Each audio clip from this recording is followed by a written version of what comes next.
Hi everyone, this is Marnell Sample here bringing you another vocal tutorial. In today's tutorial, we will be covering the topic of resonance. Specifically, we will be covering what it is, what are the components of it, how do you do it, the different types of resonance, and I will be covering several questions that many of you have sent me regarding the topic of resonance. So, with that said, let's begin. Okay, so first things first, what in the world is resonance? Resonance is a type of sound that happens as the byproduct of producing your voice freely and efficiently. It allows you to find greater power and control over your voice without having to struggle and fight too much harder. So it sounds a little bit like this. If I were to just do it on a random note, it will be something like ah, ah, like that, instead of ah, which is no resonance, or ah, which is tight and reduces your resonance, or oh, which is another way of doing it wrong, which also has no resonance. We'll be getting more into each of those specifically in a little bit. So basically, this is what happens. Your vocal cords here in your throat, they begin to vibrate when you make sound. And as they begin to vibrate, they send sound waves into your vocal tract. So all through your entire throat, through your mouth, through the whole thing. And depending on how your throat is shaped, it will cause certain overtones in that sound to get accentuated and other ones to get de-emphasized. There will be more on that in a little bit. But what also happens is as your vocal cords vibrate and they're sending those sound waves into your vocal tract, those sound waves also make the bones of your body vibrate. And that's what a lot of times you're feeling when you're referring to resonance is you're in the physical sensations of it, you're feeling vibrations, maybe vibrations in your chest here, in the big bones of the chest, of the rib cage, and your collarbones, in your jaw, and your hard palate, and your teeth, and the bones of the cheeks here, the zygomatic bones, the bones of the skull, and any big hard bone of the body, you can feel vibration. As a general rule, the more efficiently your voice is being produced, the more you'll feel the bones of your body vibrating. This is because muscles are what are attached to your bones. And muscles, if they're held tense and tight, it will inhibit the free vibration of the bones. So it's kind of a little bit of a sign of how freely you're singing. If you're putting out a pretty decent amount of resonance, it means that you're probably not holding a lot of muscular tension in your body. If you're only putting out a sound like ah, and it's like not traveling anywhere, that's a good sign that you have a lot of tension in your body. So once again, resonance is the byproduct of producing your voice freely. It happens as a byproduct, and I must emphasize that over and over again. It is a byproduct. So, what are the components necessary to achieve vocal resonance? You need two basic things. One, you need good cord closure. Good cord closure is actually the basic fundamental for this. If your cords are not vibrating efficiently, there is no real sound output to be modified in your vocal tract. They have to come together cleanly and efficiently. So that means that you should not be making an airy sound. If your sound is like, ah, ah, all of the work in the world on trying to train your resonance will not do anything. That needs to be corrected first. You must put out a clear sound like, ah, ah, eh, oh. The sound must be clear first. That is step number one. Once you can make a clear sound, then you have the second component of it, which are vowels. As I mentioned before, depending on how your vocal tract is shaped, It will cause certain frequencies to get amplified, other frequencies to be decreased. Well, the vowels are the way that you get those different shapings of the vocal tract, because every single vowel causes your vocal tract to be shaped in a different way. The way your throat and vocal tract are shaped for ah is different than it is for a, which is different than it is for e, o, u, a, I, every single one causes your throat to become shaped in a different way. And a big part of the process of learning resonance is learning how to take the characteristics of each of those vowels and use them in a way to produce the types of sounds that you want. Because certain vowels will take you in a brighter direction, E, A, in particular. Other vowels will take you in a little bit of a more mellow, darker sound. Ooh, oh, those vowels take you in that other direction. So, with all that said, how do you do it? Okay, so first things first, I must preface this. The study of resonance is a very, very in-depth study. It is something that takes time, and more than likely, you are going to need a teacher to help you break this down because, as I said, a lot of it just simply revolves around getting your voice to be produced efficiently first. If you're not producing your voice efficiently and freely, then you're not really going to have much resonance to speak of. A teacher is necessary for that. If you would like, I am available for Skype lessons and I can help you out with this. So I will try to give you as much as I can now to take you through the process. So when your resonance is produced efficiently and freely, there is very little change, minimal change that happens when you go from one word to the next, from one pitch range to the next, from one vowel to the next. So I'll give you an example. If I go, this is an exercise that you can do and it's really good for developing resonance. It's really hard though. I'll go, mi, me, ma, mo, mu, ma, ma. And the way this works is, you see how I went from me to me to ma to mo to mu, and there wasn't a huge drastic change in any of them. It's the finding what's the most subtle change that I can make going from one syllable to the next while still being understood, but without tensing the throat, without having to do anything drastic here, without having to go me, me, ma, mo, mu. You see that one? I have to make all kinds of drastic things. I have to tense up the lips. I have to make the jaw move in very jerky ways. I have to make the face tense like this. No, it's just me, me, ma, mo, mu, ma. That's how resonance works. So, for many of you, when you're trying this exercise, number one, you're not going to be able to take this very high. That's first things first. This is a hard exercise. If you don't run out of breath before you can finish the whole thing, you'll find that you just can't get them to line up right. Second thing is, what you're going to find is that there will be certain vowels that will be easier for you to line up. So you might get me, me. You might get those really well. And then all of a sudden you get to ma. And then now all of a sudden you lost it. Me, me, ma. That's going to happen to a lot of you. Me, me, ma. And that's where you need to slow down. You slow down to see, how can I get this to line up a little bit better so the sound isn't so drastic going from one syllable to the next.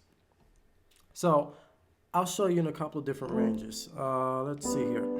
Me, me, ma, mo, mu, ma. Do you see how, the neck stays relaxed here, the jaw? I'm not tinting the jaw to do anything like that. Me, me, ma, mo, mu, ma. Me, me, ma, mo,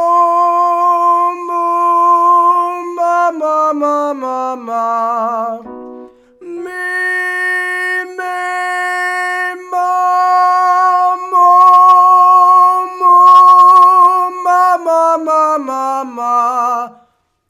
That's how it works. I don't go me, me, ma. Where it's like you're tensing everything in the throat as hard as you can in order to get that. So once again, you have to take your time with this. Don't strike your M so hard where you're going, me, where you're fighting on the M's. No, you have to go, meep. So your jaw is able to stay relaxed when you produce the M. The jaw should be loose like this. It's not, where you're tensing everything, and you're tense here, and you're tensing your jaw, and you're tense all up in here. No, it's so your neck can stay relaxed, your jaw stays relaxed. Me, ma.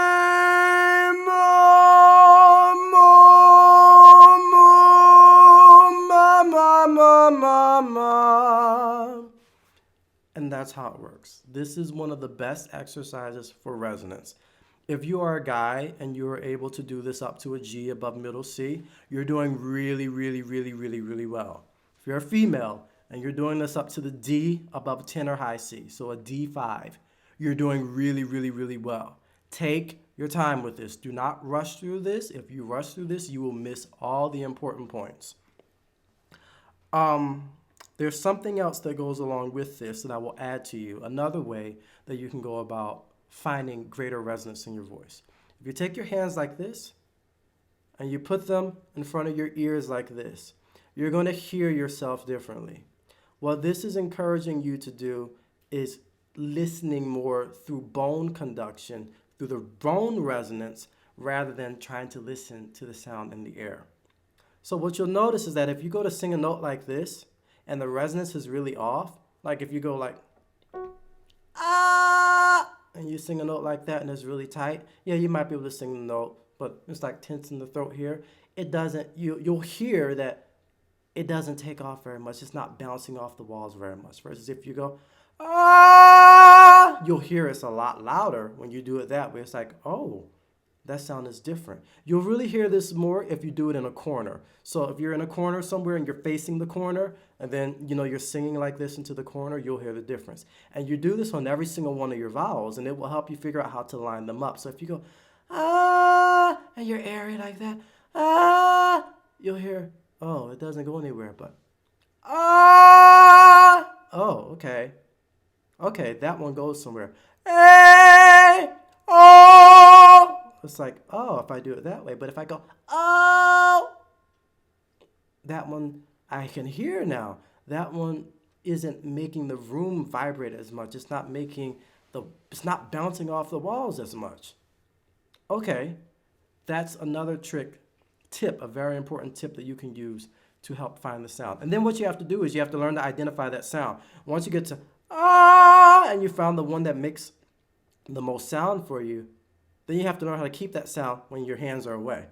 Ah! Because what's going to happen sometimes is you'll go, ah! And you'll get it well here. And then all of a sudden you take your hands away and you'll go back to, ah! And then you don't have it anymore. So you're going to have to practice that a lot. Another thing that you can do for resonance. I might have mentioned this before, but I'm going to say it again. When the resonance is correct and is really getting free and is really opening up a lot, you won't feel it any one place in particular. You're kind of going to feel it all over in your body to where you can't pinpoint exactly one place that it is. It's kind of everywhere. And especially as you do this exercise, you'll see the resonance will open up everywhere and you'll start to feel more bones in your body vibrate as everything gets more free. So, now, let's talk a little bit about the different types of resonance. I know many of you have probably heard a lot of these terms before. Mask resonance, forward resonance, mouth resonance, throat resonance, nasal resonance, chest resonance, head resonance, pharyngeal resonance, sinus resonance, ping, ring, chiaroscuro. What in the world do all of those words mean in relation to this? A lot of those terms just simply are referring to where you're feeling the vibrations in your body. So for for instance, when people talk about chest resonance, they're just talking about, oh, I feel these bones here vibrating more. It doesn't necessarily have to refer to a particular part of your range. As a general trend, as you go higher into your range, where you feel the vibrations in the body will change a bit because higher frequencies make cause more vibrations in smaller bones of your body. Lower frequencies cause more vibrations in the bigger bones of your body. But when the resonance is really opening up, you're going to have both high frequencies and low frequencies in the voice. So, as my cameraman will attest here, when the resonance really gets going in me, my ribs and my back all along here vibrate when I sing. That's how you know the resonance is opening up more. I feel my arms, the bones in my arms vibrating, the bones in my legs vibrating, my pelvis, the rib cage here, whether I'm singing high or low, the whole thing is vibrating. In addition to the bones of the skull vibrating. That's when you know it's starting to open up more. So now let's talk about these different ones. Let's talk about mask resonance and forward resonance. For each of those, it tends to refer to feeling vibrations more in the face here, in this facial region. So in the bones up in here, maybe in the cheeks sometimes, the hard palate here, sometimes the teeth, sometimes the bone on the bridge of the nose here, sometimes up in like the sinuses here. That's the one that they call sinus resonance, where you kind of feel it up in this area. And all of those are fine. Those are sensations that you might feel more depending on the vowel. That's another thing. The vowel will also cause you to feel different resonance sensations even on the exact same note. So, for instance, with an E or an A vowel, you'll tend to feel the resonance a little bit more forward, a little bit more in the front of the face, whereas on an U or an O, you feel it a little bit deeper in the body, in the bigger bones of the body. Once again, because of how those sounds are accentuating the overtones.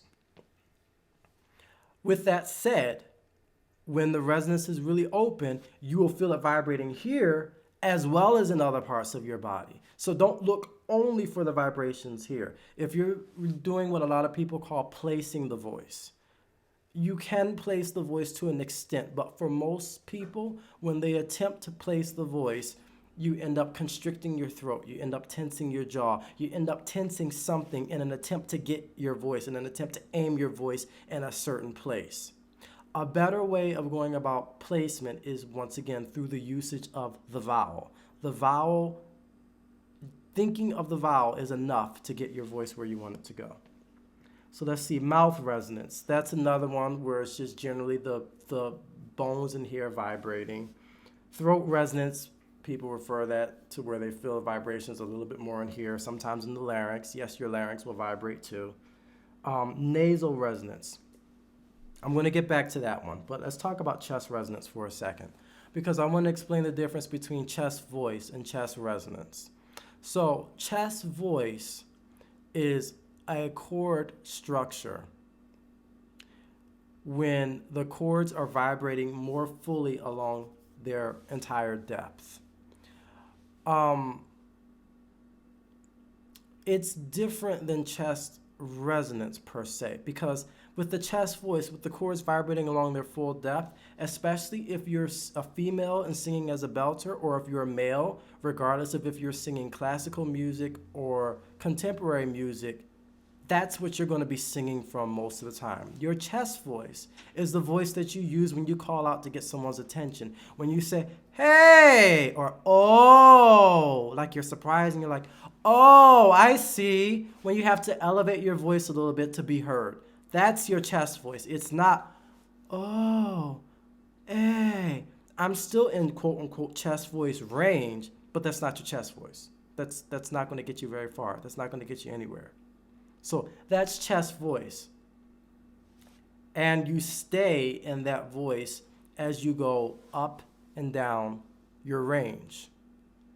But you'll feel the resonant sensations shifting from here, going up and down in different parts, vibrating in different parts of your body as you go on.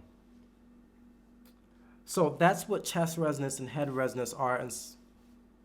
And sometimes people use those words interchangeably. That they'll just say, oh, head resonance, head voice, chest resonance, chest voice. For the purposes of what I just mentioned, people who are belting or male singers, period, just think of it as chest voice, the whole thing, and it's just the resonance that shifts. Pharyngeal resonance is one we're going to get back to because I had several people who have questions about that. So I'm going to skip and talk about ping and ring first, because typically what they are referring to is that your chords are vibrating efficiently and making a clear sound. That it's not making a muddy, muffled sound. It's not making an airy sound, that the sound is coming out, that the sound is clear, is solid and clear and coming out. And that leads me to the next one, chiaroscuro. Chiaroscuro is referring to two things. You have the chiaro part of the sound, which is the clear, bright part, is what I just demonstrated, that ping, the But then you also have the oscuro part of the sound, which is this dark part, or this depth, this deepness in the sound, this that part of the sound comes as you are releasing tension more and more and more and more. So then I'm going to jump into the pharyngeal voice now, this pharyngeal resonance. A lot of you who are looking up exercises for pharyngeal resonance, what it's really doing is it's developing one part of the resonance. It's helping you to get better chord closure.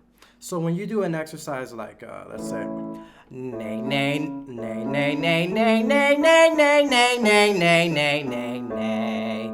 What that's doing is not developing your full resonance, it's getting you a better chord closure, if you're doing it in that way. Now, if you're doing it like this, nay, nay, nay, nay, nay, nay, nay, nay, nay, nay, nay, nay. If you're doing it that way, that's not going to do anything for you. That's just constricting your throat more, and it's throwing you more off track. But if it's like, nay, nay, nay, nay, nay, nay, nay, nay, nay, nay, nay, nay, nay, that's getting you chord closure. Yes, you will feel the bones up in here vibrating a little bit more, but that's the thing more of chord closure. That's where you get that clearness, that brightness in the sound from.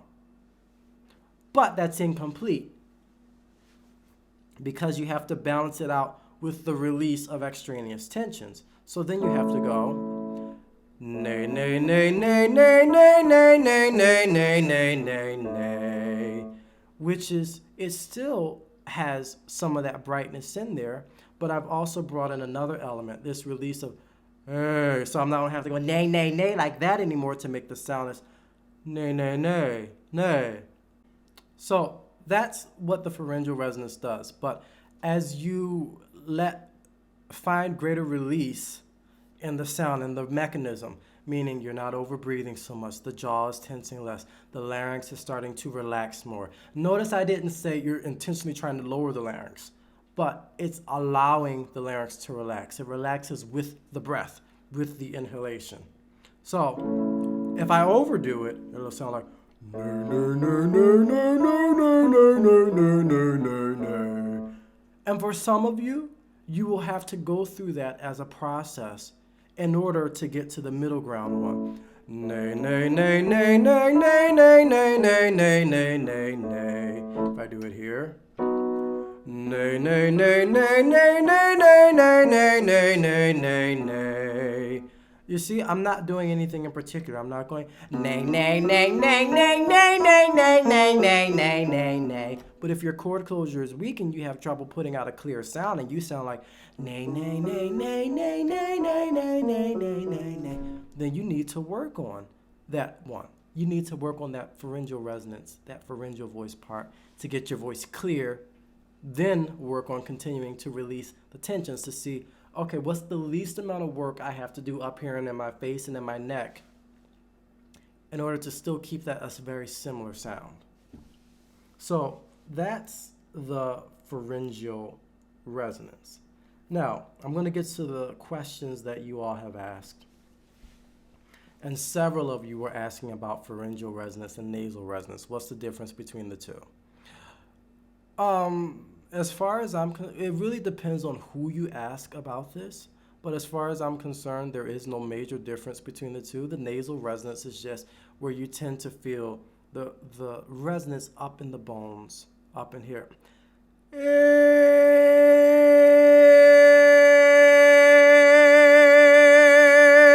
It's up here and in the bones up here. Let's try it here.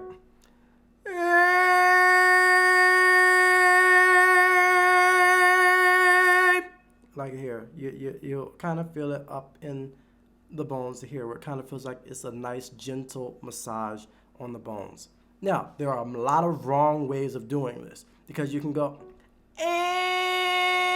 you do that. Yeah, you still feel the vibrations up in here, but the larynx is tense now, and that just reduced your resonance. And if you do like this and you do the two, you'll hear the difference. You'll hear they make two different sounds. One barely gives you any sound, the other one gives you a whole lot more sound, and it'll make it easier to control the voice. So that's kind of the difference between the pharyngeal resonance and nasal resonance. It's just where you're feeling the sound at. So let's see. Diego asked, as well as Owen, they both ask, how are resonance and breath support connected? As I mentioned earlier, in order to achieve resonance, one of the components of it is you must have good cord closure. And you're not going to have that without some energy behind the sound. That energy behind the sound of like calling out to get someone's attention, and that's what makes your chords come together properly, that makes the support in the voice. When you go, hey, oh, there's your support. That is your support right there. You're not going to do that and go, hey, oh.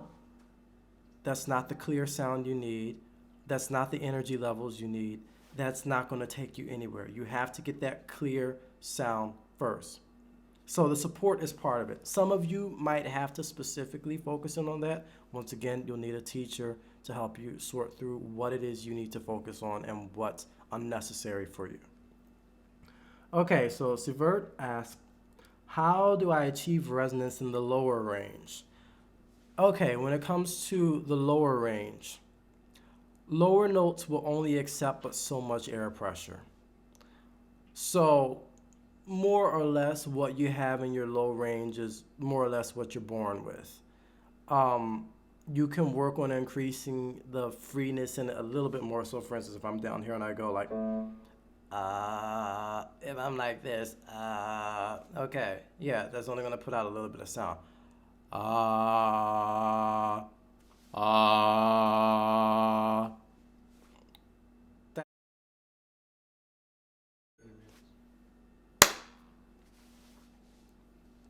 At least for me and a lot of people, when you get to the low parts of your range, there's not a whole lot more sound that you're gonna get. So don't think that you're suddenly gonna transform into this huge voice down in your low range. It's not gonna happen. If you don't already sound relatively huge in your low range, chances are you've not been born with that kind of a voice. So there's only but so much you can do in your low range. Let's see. Timothy says, how does the pharyngeal voice or nasal resonance help unlock the mixed voice? And several people have asked about this. It doesn't, in and of itself, it doesn't help to unlock the mixed voice because, as I said, it's one component of what you need for your voice to work correctly. Your voice has to put out a clear sound. That's fundamental number one. If it's not putting out a clear sound, nothing else in vocal technique will work correctly. So the pharyngeal voice just simply helps you in getting that clearness in the sound that you need. Once you have that clearness, then you have to focus on developing all the other stuff, getting rid of excessive jaw tension, neck tension, not taking in, these big, huge gulping breaths.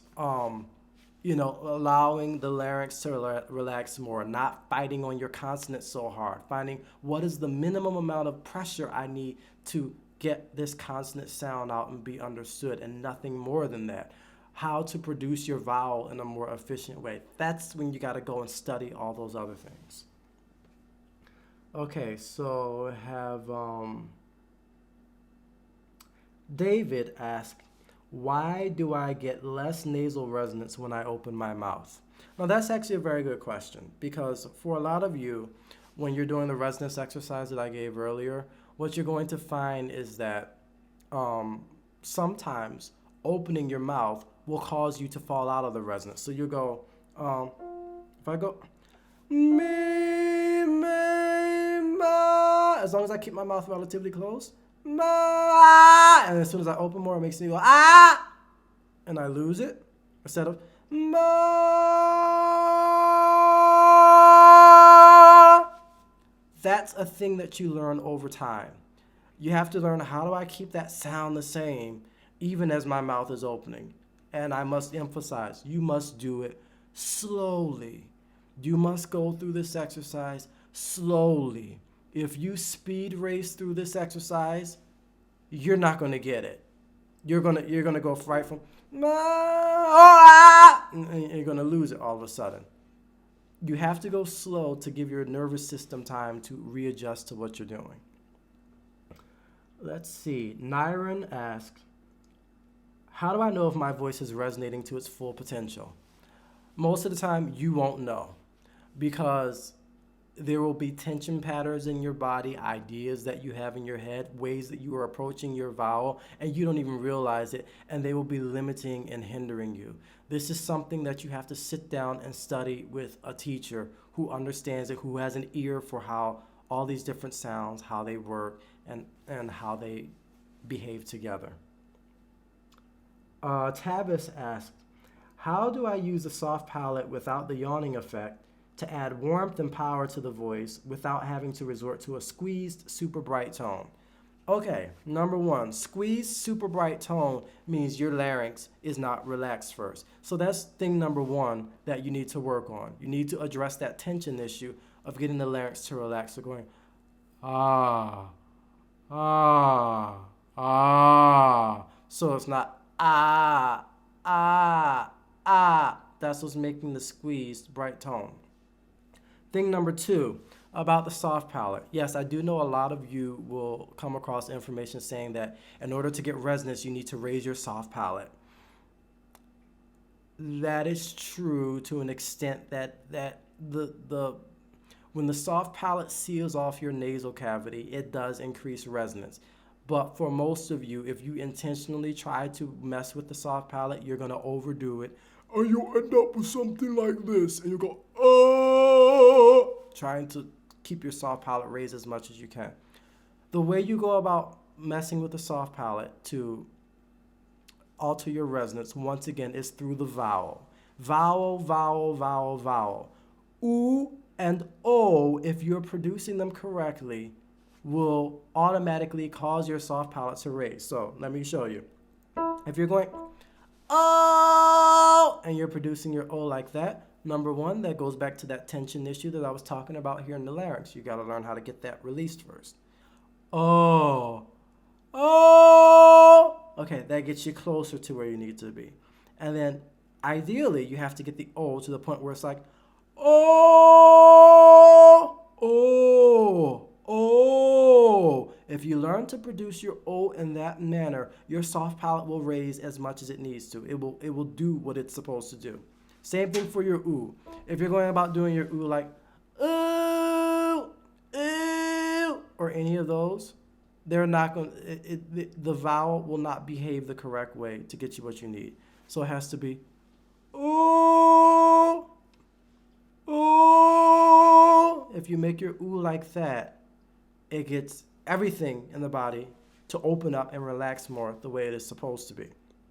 And then from there, you can take those vowels and start to shade your other vowels in that direction. So for instance, if your ah tends to sound like ah, but you got the O right, and you got oh, what you do is you shade your ah towards your O. So it's less ah and more oh. So it's not that far from your O. And what you can sometimes do is start out on a good vowel, and while you're still holding out that note, go to the new vowel you're trying to go to. So, oh, and go to it slowly. You see how I went to it very slowly to where you don't notice a change, a drastic change. It's not like I'm going, oh, ah. That's not going to work. Oh,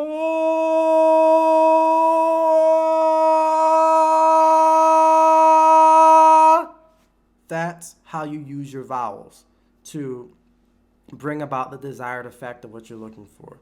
And also the opposite is true. If you want a little bit of a brighter sound, then you learn how to use your vowels in the other way. So you use vowels like A or ah. So let's say you want a brighter sound for your ah, that you don't want it to sound too ah. You want a little bit of a brighter sound. So what you do is you take your ah, you go ah, and you take that sound. You gotta learn how to make that freely first though. If you're making it like ah, that's not gonna work.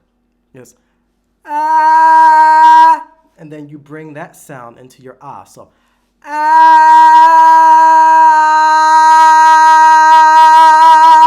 and now I have a sound that some might call more forward. I'm not thinking forward to make that sound. The way it always feels is like the sound is being reflected backwards into me.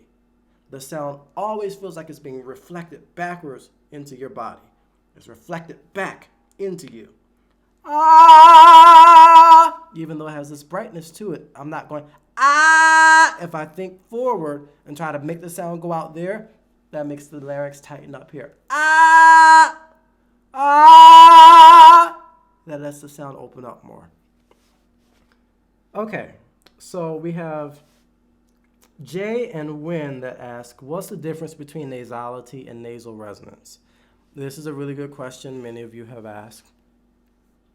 As I mentioned, nasal resonance is where you feel the sound just vibrating up here in this region somewhere up along these bones. Nasality is when the sound is actually coming through your nose and you sound a bit more like this. This is a nasal sound.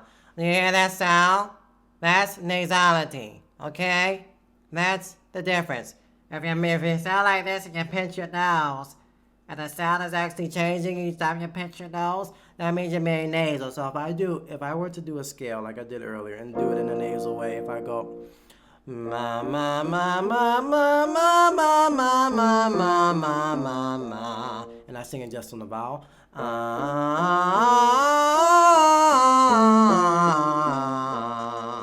I pinch my nose,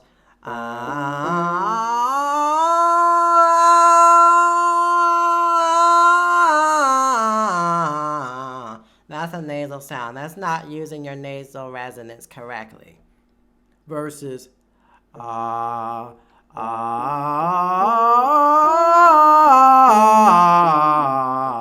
here.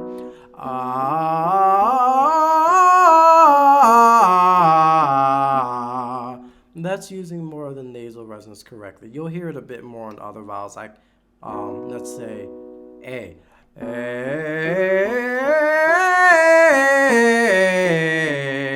Versus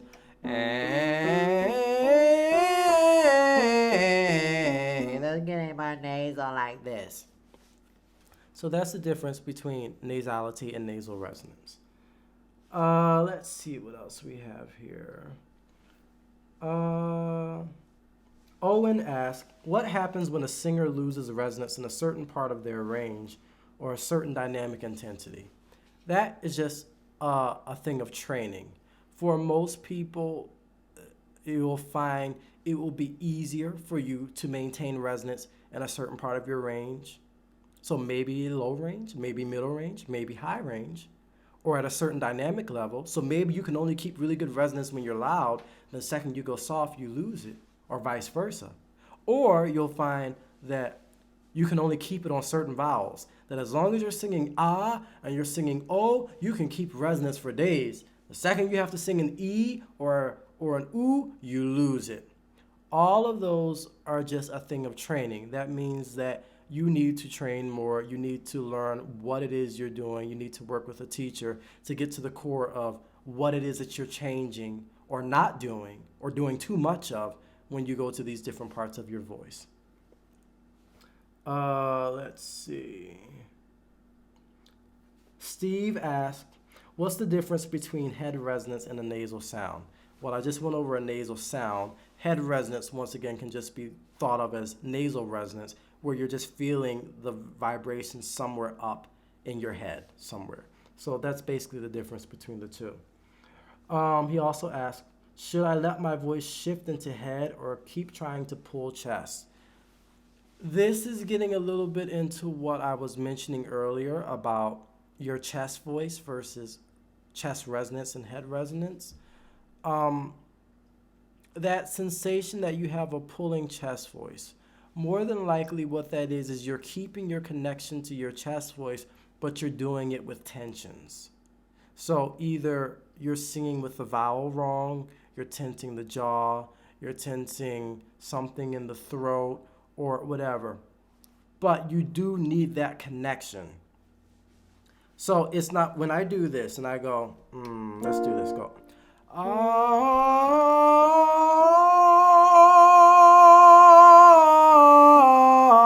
I just went into what could be called head resonance. My resonance shifted as I went higher. It shifted gradually. Now, if I did it wrong and I went,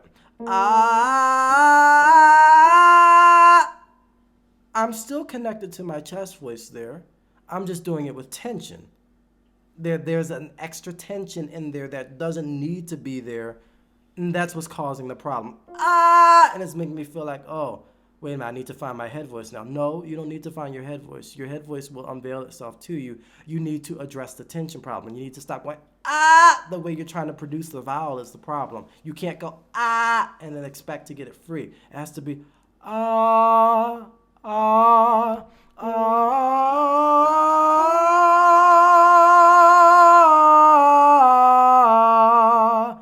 That's how it works.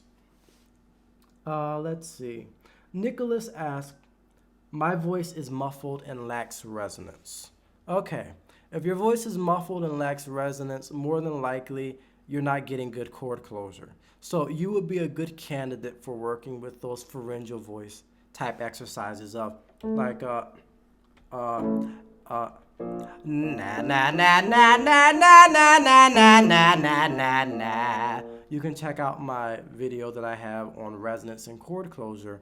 Those types of exercises will help you a lot. But then, like I said, you have to go and learn to find the minimal amount of tension necessary to produce the sound. So where it goes from na na na na na na na na na na na na na to na na na na na na na na na na na na na. You gotta learn how to do it that way, eventually.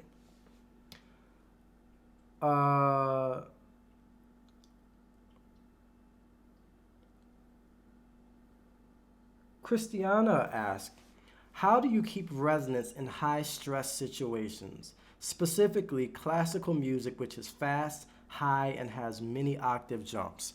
That's actually a really good question. When it comes to high stress situations, what tends to happen is your default habits take over. So if you find that you're having trouble keeping it in those high stress situations, like when you're on stage or when you have adrenaline rushing or something like that, it means that you need to go back and train more, that you have not changed your default habits sufficiently enough yet. A large part of that will involve doing your scales slowly. So if you know that for instance, that you have a lot of octave jumps, you need to practice those and practice those on every single vowel until you are certain that you will never lose resonance on any of them. You have to practice it until you can't do it wrong, to where you're doing it right 98% of the time. When you're there, then that means that your default habit will be that. So for instance, if I'm doing these octave jumps and I'm going,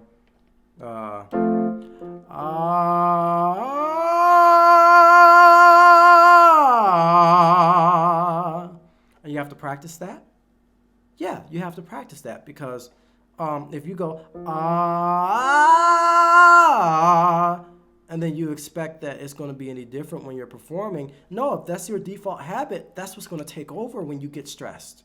You have to practice it until you only know how to do it as ah, or a,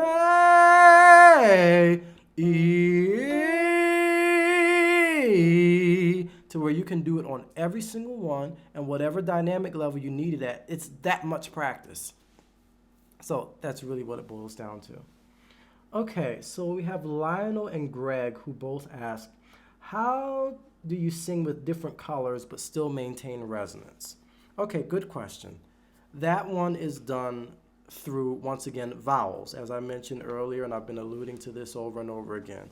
So if you want a little bit of a more mellow sound, a more rounded sound, you take all of your vowels in the direction of an O or an oo. So if I come here and I go, if I'm singing an ah, I can sing it lots of different ways. Ah, that might be considered a middle ground one. If I wanted to have a little bit warmer, I take it a little bit more towards my O. Ah, so it gets more of this ah color because it's getting more of the depth, the lower overtones of the O and oo. But if I wanted it to be brighter, then I have to take it more in the direction of a bright vowel. So in this particular case, more ah. So, ah, and then I have that one. Neither one of those is wrong, but a large part of this will depend on the context of the music that you're singing. So for instance, if I'm doing something like, if I'm singing a Stevie Wonder song, do do do do do do do do do do do. So because of the color I'm looking for there, that one uses less resonance. There's not as much resonance with that sound. That one is not going to carry very far. Do, because it's just do, and I'm aware of that. And as long as I'm aware that that sound is not going to have a lot of power behind it, then fine. But if I do this, do do do do do do do do do do do, that one is going to carry a little bit better. It has more of this ooh under it, more of this release of this ooh do do do do do. So if I had to sing it without a mic, I'd do it more that way, and I go like, as around the sun the earth knows she's revolving, and the rosebuds know to bloom in early May. So I'm not singing particularly bright here. This is what's normal for me. Ah, eh. If I were to do it brighter, which is a little bit unnatural for me here, I do it more like this. I take that nay, nay, nay sound, na, na, nay, nay, na, na. As around the sun the earth knows she's revolving, and the rosebuds know to bloom in early May. Just as faith knows love's a cure, you can rest your mind assured that I'll be loving you always. But you have to do it without tensing your throat. Because if you go, as around the sun the earth knows she's revolving, if you do that, that's no good. That's not going to help you. But really, when it comes to songs, you have to think of this in the context of, what else do I have coming up in the song? Because some colors you can only do in certain parts of your range. They're not going to be usable for you in all parts of your range. So if the song is only sitting in a very limited part of your range, you can get away with a lot more of those colors. But it really just boils down to, you got to try it in the whole song and see, will it sit well in your voice if you try that. So I hope that answers your questions. That brings us to the end of our resonance video. I hope this has been a very helpful tutorial for you.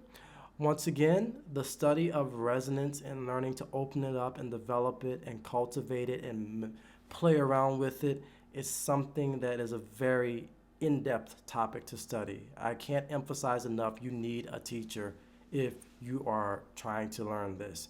Once again, I am available for Skype lessons. I teach people all over the world. If you're needing help, you can get in contact with me and I can get you set up for a lesson. There are other good teachers out there who can help you develop your resonance.